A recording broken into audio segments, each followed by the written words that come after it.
Hello everyone, welcome you all once again to Vision Q YouTube channel. তো আজি মই লৈ আহিছো আৰু এটা সেশন য'ত মই ডিসকাস কৰিম 10টা ইম্পৰ্টেন্ট কোৱেশ্চনছ আপকামিং APSC এক্সামৰ কাৰণে। তো ভিডিওটো চাব নাপাহৰিব ষ্টাৰ্টিংৰ পৰা লাষ্টলৈকে কাৰণ এইখিনি প্ৰশ্ন বা এইখিনি কনসেপ্ট ইম্পৰ্টেন্ট হয় আপকামিং এক্সামৰ কাৰণে, ঠিক আছে? তো বেছি বলন নকৰি ভিডিও আৰম্ভ কৰি দিও। ইয়াত ডিসকাস কৰিম মই 10টা important questions for the upcoming APSC examination, okay? তো আহক ভিডিওটো আৰম্ভ কৰো। তো প্ৰথম কোৱেশ্চনটো হ'ল কোৱেশ্চন নম্বৰ 1 আৰু বিচাৰিম যে সকলোৱে এবাৰ কোৱেশ্চনটো ট্ৰাই কৰিব এবাৰ নিজে কৰিব ট্ৰাই কৰি চাব ভিডিওটো পজ কৰি পেলাই, ঠিক আছে? তো সুধিছে কি যে which of the following numbers is the smallest. মোক 4টা নাম্বাৰ দিয়া আছে, আউট অফ দিস 4 নাম্বাৰছ কোনটো সব যে স্মলেষ্ট নাম্বাৰটো হয় কেনে কৰিব লাগিব এটা চোৱা। First number is 2 to the power 1/2, next number দিয়া আছে 3 to the power 1/3 হয়নে, 3 to the power 1/3 দিয়া আছে, নেক্সট দিয়া আছে 4 to the power 1/4, নেক্সট দিয়া আছে মোক 6 to the power 1/6, ঠিক আছে? তো কোনটো সবতছে সৰু এটো ওলাব লাগে। তো এনেকুৱা বেলেগ নাম্বাৰ থাকিলে মই কি কৰিব লাগিব এই হাফ 1/2 1/3 1/4 1/6 ৰ পৰা এই পাৱাৰটো গুছাব লাগিব। তাৰ কাৰণে কি কৰিব লাগিব এই গোটেই কিটাক মাল্টিপ্লাই কৰিব লাগিব, মানে পাৱাৰ মাল্টিপ্লাই কৰি দিবা ইয়াৰ লগত 12d। সবকে মই 12d মাল্টিপ্লাই কৰি দিও ওপৰত। 12 টো কি হয় 12 is the LCM of 2 3 4 and 6। 12 টো হেৰ LCM হয় হয়নে? তো ইয়াকো 12d মাল্টিপ্লাই কৰি দিয়া ওপৰ ফালে, ইয়াৰো 12d মাল্টিপ্লাই কৰা, ইয়াৰো 12d মাল্টিপ্লাই কৰি দিয়া, মানে পাৱাৰত 12d মাল্টিপ্লাই কৰি দিব লাগিব, ঠিক আছে? তো 2 6 are 12 এটা আহি যাব তোমাৰ 2 to the power 6 আহি যাব এটো, ঠিক আছে? নেক্সট আহিব তোমাৰ 3 into 4 12 আহি যাব, এটো আহি যাব তোমাৰ 3 to the power 4 আহিব হয়নে? এটো আহি যাব তোমাৰ 4 3 are 12 এটো হৈ যাব তোমাৰ 4 cube and this number will become 6 to the power 2 মানে 6 স্কয়াৰ হ'ব। এতিয়া এইগিটা ওলাবলৈ ইজি আছে যে কোনটো সৰু বা কোনটো ডাঙৰ, ঠিক আছে? 2 to the power 6 টো হয় তোমাৰ 64, 3 to the power 4 টো বুজাই কিমান 81 হয়নে? 4 কিউব মানে হয় 64 আৰু 6 স্কয়াৰ টো হয় তোমাৰ 36। তো গোটেইটা ভিতৰত সবতছে স্মলেষ্ট টো কোনটো হ'ব এইটো সবতছে স্মলেষ্ট নাম্বাৰ হয়। তো এই নাম্বাৰটো ক'ৰ পৰা আহিছে তো ইয়াৰ পৰা আহিছে হয়নে? তাৰপিছত হ'ব option number D 6 to the power 1/6, ঠিক আছে? এইটো হ'ল কোৱেশ্চন নম্বৰ 1, ওকে? আমি নেক্সট চাম এতিয়া কোৱেশ্চন নম্বৰ 2, ঠিক আছে? এইটো চোৱা কি কৈছে 2 men can finish a work in 6 days and 3 women can finish the same work in 4 days, okay? মুকি দিয়া আছে চোৱা 2 men কৰিব 6 daysত হয়নে, 3 women কৰিব 4 daysত। তো এনেকা বেলেগ প্ৰশ্ন আমি কি কৰিব লাগে ষ্টাৰ্টিংত সদায় ইউজ কৰিব লাগিব m1 d1 = m2 d2, ঠিক আছে? যে m1 * d1 = m2 * d2 কেনেকৈ ওলাম। তো m1 * d1 2 men * 6 হয়নে ইকুৱেল টু কি হ'ব 3 women * 4, okay? m1 d1 = m2 d2। তো এটা আমি ইউজ কৰি পেলাই ইয়াৰ পৰা কি ওলাব ট্ৰাই কৰিম মেন আৰু ওমেনৰ ৰেশিও, মানে মেন ইজ টু ওমেন কিমান, ঠিক আছে? So 2 to the 4 3 to the 6 হয়নে আৰু 2 টো কেনসেল গুচি গ'ল দুইফালে। তো আলটিমেটলি ইয়াৰ পৰা কি পাই গৈছো মেন ইকুৱেল টু ওমেন, মানে মেন ইজ টু ওমেন মই ৰেশিও পাই যাম 1:1। বুজি পাইছে না সকলোৱে? তো এবাৰ সদায় আমি ৰেশিও লাব লাগিব মেন ইজ টু ওমেনৰ, কিমান আহি যাব আনভ্যালুটো 1:1 আহি যাব, ঠিক আছে? তো এফিচিয়েন্সি এটো হ'ল এফিচিয়েন্সি অফ 1 man আৰু এটো হ'ল efficiency of 1 woman, okay? Efficiency পোৱাৰ পিছত আমি সদায় ওলাব লাগে টোটাল ওয়ার্ক হয়নে? ওলাব কি লাগে গোটেই কামটো কি হ'ব টোটাল ওয়ার্কটো কি হ'ব কেনেকৈ ওলাব লাগে যাৰ টাইম মাল্টিপ্লাই বাই তাৰ এফিচিয়েন্সি, ওকে? যাৰ টাইম দিয়া আছে মাল্টিপ্লাই বাই তাৰ এফিচিয়েন্সি। সো টাইম কিমান দিয়া আছে মোক 6 days, এই 6 days টো কাৰ টাইম হয় টাইম টেকেন বাই 2 men হয়। তো যাৰ টাইম লম আমি তাই ল'ব লাগিব এফিচিয়েন্সি, ওকে? যাৰ টাইম তাৰ এফিচিয়েন্সি, এফিচিয়েন্সি অফ 2 men। যদি 1 man এফিচিয়েন্সি 1 হয় 2 man এফিচিয়েন্সি কি হ'ব 2 হৈ যাব, এটা হৈ যাব তোমাৰ 12 ইউনিটস। টোটাল ওয়াৰ্কটো তুমি ইয়াৰ পৰা ওলাব পাৰিবা হয়নে? টোটাল ওয়াৰ্কটো তুমি 4 ডেজও ইউজ কৰিব পাৰা যাৰ টাইম মাল্টিপ্লাই বাই তাৰ এফিচিয়েন্সি, ঠিক আছে? তো আমি কি এটাকে পাই গৈছো আমি উই have got till now efficiency and work. তো এফিচিয়েন্সি এণ্ড ওয়ার্ক সদায় ওলাব লাগিবই এনেকুৱা বিলাক প্ৰশ্ন কৰিবলৈ হ'লে।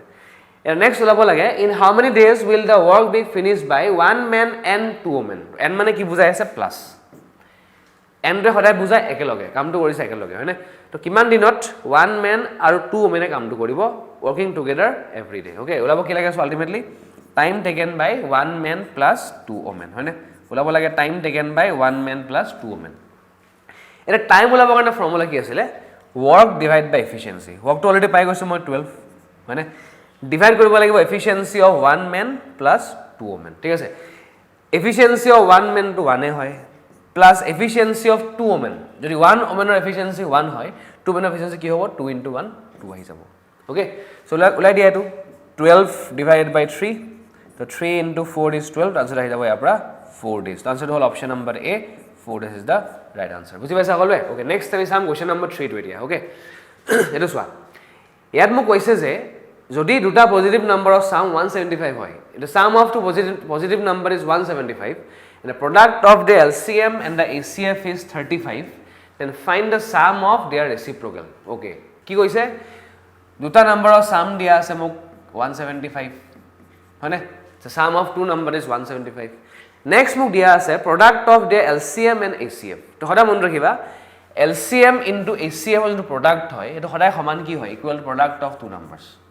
okay মানে LCM into ACF কৰিলে মই কিমান পাম এটো সদায় পাম product of two numbers হয় এটা সমান পাম ঠিক আছে তো product of two numbers equal to LCM into ACF তো LCM into ACF যদি 35 হয়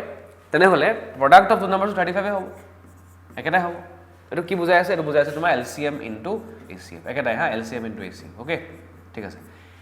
আৰু ওলাব কি লাগে sum of their reciprocal মানে কি ইহতৰ যোনটো ইনভাৰ্স হয় তাৰ সামটো কি হ'ব মানে কি ওলাব লাগে 1/a আৰু 1/b ৰ সামটো ওলাব লাগে ঠিক আছে 1/a plus 1/b কিমান ঠিক আছে এটো প্ৰশ্ন হয় তো সোৱা কি আহি ওলাবা তলত LCM টো আহি আছে তোমাৰ a into b ওপৰত কি আহি যাব তোমাৰ a plus b তো আনসাৰটো হ'ব a plus b by a into b ঠিক আছে তো a plus b আমি গম পাও দিয়া আছে 175 হয়নে a into b আমাক দিয়া আছে 35 তো 35 এ যাব 5 বাৰ আনসাৰ আহি যাব তোমাৰ অপচন নম্বৰ a 5 okay বুজি পাইছা এটা হল কোৱেশ্চন নম্বৰ 3 okay নেক্সট আমি চাম কোৱেশ্চন নম্বৰ 4 টো যদি a plus b এটা মোক ৰেশিও দিয়া আছে a plus b is to b plus c is to c plus a equal to দিয়া আছে 15 is to 10 is to 7 আৰু লগত দিয়া আছে a plus b plus c is 64 ওলাব লাগে b ভ্যালুটো কি হ'ব b কিমান এটা ভাল প্ৰশ্ন হয় সোৱা কি ওলাব লাগে a plus b is to b plus c is to c plus a পৰা আমি সদায় ওলাব লাগিব a is to b is to c মানে মোক সদায় লাগিবই যে a is to b is to c কিমান ওকে কেনেকৈ ওলাবা সোৱা a plus b equal কিমান a plus b দিয়া আছে মোক 15 ৰেশিও মতে হা as per ratio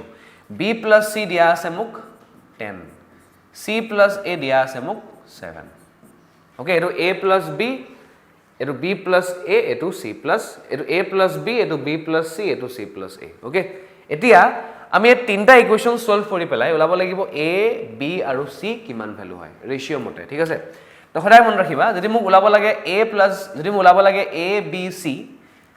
a plus b b plus c c plus a দিয়া থাকিলে সদায় মই তিনটা প্লাস কৰিব লাগিব গুটেকিটা প্লাস কৰি দিয়া ওকে তো a plus a হ'ব তোমাৰ twice a b plus b হ'ব তোমাৰ টুৱাইস b হয়নে আৰু c plus c কি হ'ব twice c that means I can take 2 common আৰু কি থাকি যাব আমাৰ হাতত a plus b plus c থাকি যাব এফালে হয়নে এফালে কিমান আহিব 15 plus 10 plus 7 তো 15 plus 10 হ'ব 25 plus 7 আহিব তোমাৰ 32 ঠিক আছে 2 এ গুছি যাব 16 বাৰ 2 will be 2 যাব 16 times তো a plus b plus c তো মই ফাৰ্স্ট খৰাই ওলাব লাগিব ফাৰ্স্ট খৰাই ওলাব লাগিব a plus b plus c কিমান হ'ব এটা a plus b plus c to ratio মতে 16 পাইছো কিন্তু প্ৰশ্ন মতে কিমান দিয়া আছে মোক 64 ওকে প্ৰশ্ন মতে কিমান দিয়া আছে মোক 64 মানে 16 এ বুজাব তোমাৰ 64 16 ratio represents 64 মানে 1 ratio represents 4 the 1 ratio পোৱাৰ পিছত I can find out a b and c কিন্তু কি ওলাব লাগে সোৱা অকল b উলহে ওলাব দিছে তো অকল b উলাই দিয়া b কেনেকা পাবা এতিয়া আচ্ছা b ওলাবলৈ হলে মই a plus c বহাব লাগিব হয়নে a plus b plus c মোক দিয়া আছিল 16 ৰেশিও মতে হয়নে a plus b plus c ৰেশিও মতে 16 হয় যদি মোক b ওলাব লাগে মই a plus c বহাব লাগিব আই বা c plus a টো বহাই দিব লাগিব ইয়াত c plus a কিমান দিয়া আছিল মোক 7 তো 7 বহাই দিয়া তো b plus 7 ইকুৱেল হ'ব কিমান 16 তো b টো কিমান আহিব ইয়াৰ পৰা চোৱাচোন 16 minus 7 equal to 9 এটো হল 9 হল ৰেশিও মতে 16 যদি 64 হয় যদি 1 4 হয় 9 টো কি হৈ যাব 9 into 4 হ'ব that is answer is 36 option number B বুজি পাইছা ন তো বি ওলাব কাৰণে মই বি টো ওলাব কাৰণে মই a plus c বহাই দিছো যদি মোক a ওলাব দিলে হেতেন b plus c পুট কৰিব লাগিব যদি মোক c ওলাব দিলে হেতেন a plus b টো ইয়াত পুট কৰি দিব লাগিব হেতুৱে মানে এটো হল কোৱেশ্চন নম্বৰ 4 ওকে নেক্সট চাবা 5 নম্বৰ কোৱেশ্চনটো কি হয় ওলাব দিছে a plus যদি দিয়া মোক দিয়া আছে a plus b যদি c সমান হয় তেনে হলে a নম্বৰটোৰ ভ্যালু কি হ'ব a cube plus b cube minus c cube plus thrice abc equal to কিমান হৈ যাব এটো প্ৰশ্ন হয় এটা সোৱা মোক জাস্ট এটা সিম্পল ইকুৱেশন দিয়া আছে আৰু একো দিয়াই নাই বেলেগ কি দিয়া আছে a plus b equal to c তো এনেকুৱা এটা নাম্বাৰ মই ল'ব পাৰিম in place of a plus b যোনটো a plus b কৰিলে c আহি যাব মই যিকোনো নাম্বাৰ লৈ ল'ব পাৰোঁ I can take any number here okay এটা কাম কৰি ধৰি লৈছোঁ মই a equal to 1 লৈছোঁ b 2 লৈ লৈছোঁ ঠিক আছে let me take a equal to 1 b equal to 2 তেনেহ'লে 1 plus 2 equal to কি হ'ব তোমাৰ 3 হৈ যাব মানে c টো কিমান আহিব ইয়াৰ পৰা 3 আহি যাব a ভ্যালুখিনি ইয়াত বহাই দিয়া put these values of a b c in this given expression okay তো a cube মানে 1 cube to 1 এ হ'ব plus b cube 2 cube to হ'ব তোমাৰ 8 হয় না minus c cube to হয় তোমাৰ 27 ঠিক আছে plus 3 into a into b into c so 3 into 1 into 2 into 3 কিমান আহিব আনসাৰ to 18 আহি যাব ঠিক আছে বুজি পাইছা কি লাগে তো 1 plus 8 9 plus 18 হ'ব তোমাৰ 27 and 27 minus 27 কিমান আহি যাব আনসাৰ to 0 আহি যাব হেতু আৰু সিম্পল হয় কোৱেশ্চনটো হয় না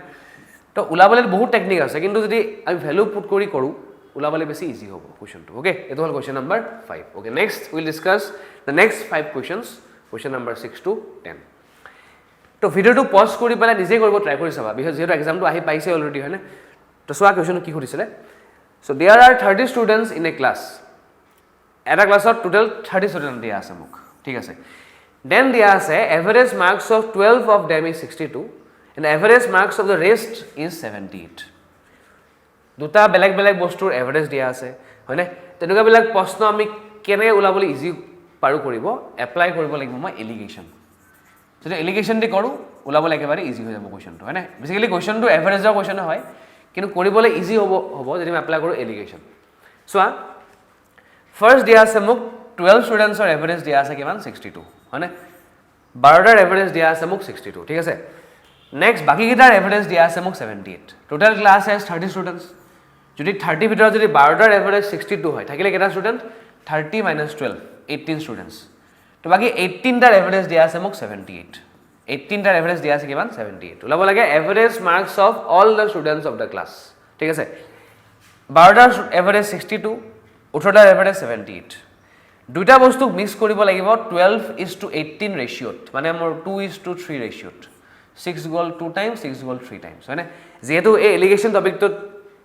কি বেসিক্যালি কি ইউজ হয় ৰেশিওটো বেসিক্যালি কামত আহিব আৰু ঠিক আছে সো এই ৰেশিওটো আমি মিক্স কৰিব লাগিব this two numbers should be mixed in this ratio mix কৰাৰ পিছত গোটেই ক্লাছৰ এভাৰেজটো কি হ'ব এই গোটেই ক্লাছৰ এভাৰেজটো লাব লাগে তো এই এভাৰেজটো লাবলে হলে ডাইৰেক্ট এটা ফৰ্মুলা আছে n1 into a1 plus n2 into a2 divided by n1 plus n2 ঠিক আছে তো n1 into a1 2 into 62 I have 124 মানে plus n2 into a2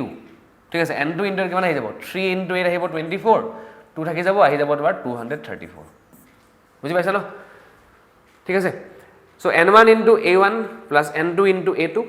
divided by n1 plus n2 মানে 2 plus 3 কিমান 5 হেতুৱে ঠিক আছে উলাই দিয়া এটো দিয়া তো 4 plus 4 8 2 plus 3 5 1 plus 2 3 so 358 divided by 5 এটো হ'ব মানে 358 divided by 5 তো 5 7 is 35 divide কৰি দিয়া 5 1 is 5 থাকিলে 30 পইণ্ট দিলা তো 5 6 is 30 তাৰছত আহি যাব option number B 71.6 is the right answer আনি বুজি পাইছা সকলোৱে কেনেকৈ ওলাব লাগে ঠিক আছে তেনেকৈ বেলা প্ৰশ্ন এক্সামত আহে ইম্পৰ্টেন্ট হয় মন ৰাখিবা তো formula is n1 into a1 plus n2 into a2 by n1 plus n2 ঠিক আছে ওকে নেক্সট আমি সাম কোৱেশ্চন নম্বৰ 7 টো এতিয়া এটা 11 ডিজিট নাম্বাৰ দিয়া আছে এটা বহুত ডাঙৰ এটা নাম্বাৰ দিয়া আছে য'ত x টো লাব লাগে মই আৰু কৈছে যে দিস নাম্বাৰ ইজ ডিভিজিবল বাই 18 এটা নাম্বাৰ 18 দি ডিভিজিবল কেতিয়া হ'ব যেতিয়া এই 2 ডিভিজিবল হ'ব 9 এ ডিভিজিবল হ'ব বিকজ আমি গম পাওঁ যে 2 into 9 is 18 হয়নে তো ইট মিন্স এই নাম্বাৰটো 2 ডিভাইড যাব লাগিব 9 এ ডিভাইড যাব লাগিব 2 এ ডিভাইড যাবলৈ হলে কি হ'ব লাগিব এই লাষ্টৰ ডিজিটটো 2 এ ডিভাইড যাব লাগিব হয়নে if I see the options গুটেই কেইটা অপশনে 2 এ ডিভাইড হৈ আছে মানে আলটিমেটলি গুটেই খেলটো হয় 9 ৰ ওপৰত গুটেই কোৱেশ্চনটো বেসড হয় 9 ডিভিজিবল টু ওপৰত হয়নে মানে এই নাম্বাৰটো 7 8 2 3 3 2 6 8 6 7 x হয়নে this 11 digit number is divisible by 9 তেনেহলে এই x ৰ ভ্যালুটো কি হ'ব এটো প্ৰশ্ন হয় এটা 9 ৰ ৰুলটো কি আছিল sum of digits অক 9 এ ডিভাইড যাব লাগিব হয়নে মানে গুটেইটা যোগ কৰি চাব লাগিব মই তো যোৰ পৰা 9 আহে বা 9 ৰ মাল্টিপল আহে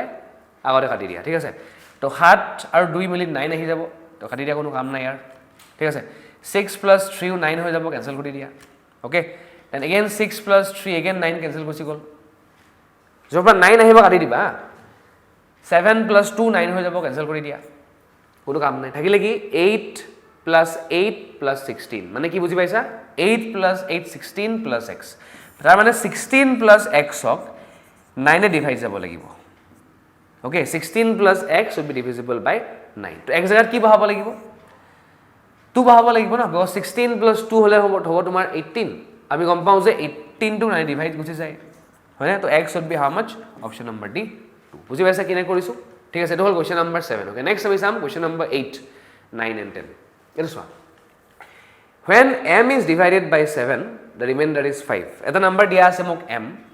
যদি মই এই নাম্বাৰটো খালি যে ডিভাইড কৰি দিও 7 দি পেলাই if I divide this number by 7 remainder obtained is 5 remainder obtained is 5 ঠিক আছে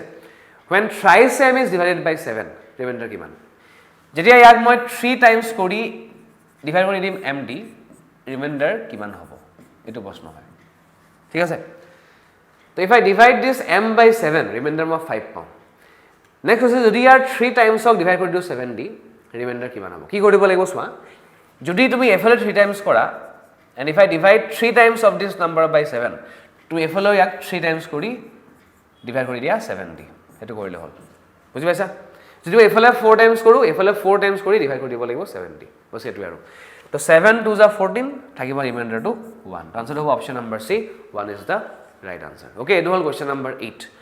নেক্সট আমি চাম কোশ্চেন নম্বৰ 9 and 10 okay 9 তো চাবা কোশ্চেনটো কি দিয়া আছে মোক এটা কোশ্চেন হয় কি কোন টপিকৰ কম্পাউণ্ড ইন্টাৰেষ্টৰ ঠিক আছে চোৱা Sohan borrowed rupees 5,000 from a bank at a compound interest rate of 5% per annum. কি দিয়া আছে মোক প্রিন্সিপাল দিয়া আছে 5,000 ঠিক আছে প্রিন্সিপাল কিমান বড় কৰিছে ই rupees 5,000 কম্পাউণ্ড ইন্টাৰেস্টত বড় কৰিছে রেট অফ ইন্টারেস্ট দিয়া আছে মোক 5% per annum ঠিক আছে 5% per annum okay if he repays the entire amount in 2 years time দিয়া আছে মোক 2 years যদি গুটেই পইচাটো ৰিপে মানে ঘূৰাই দিয়ে ৰিপে কৰে 2 বছৰ পিছত 2 বছৰ পাছত তেনেহলে কিমান টকা হি দিব লাগিব how much would he have to pay back মানে কিমান টকা হি দিব লাগিব মানে কি ওলাব লাগে এমাউন্ট কিমান এমাউন্ট হি ঘূৰাই দিব লাগিব okay principal is 5,000 rate of interest is 5% time is 2 years ওলাব লাগে কিমান এমাউন্ট হ'ব কেনেকৈ ওলাবা চোৱা প্ৰিন্সিপাল দিয়া আছে মোক 5,000 হয়নে প্ৰথম বছৰ লাগিব ইয়াৰ পৰা 5% interest because compound interest or basically কি concept apply হয় successive percentage change okay basic concept is successive change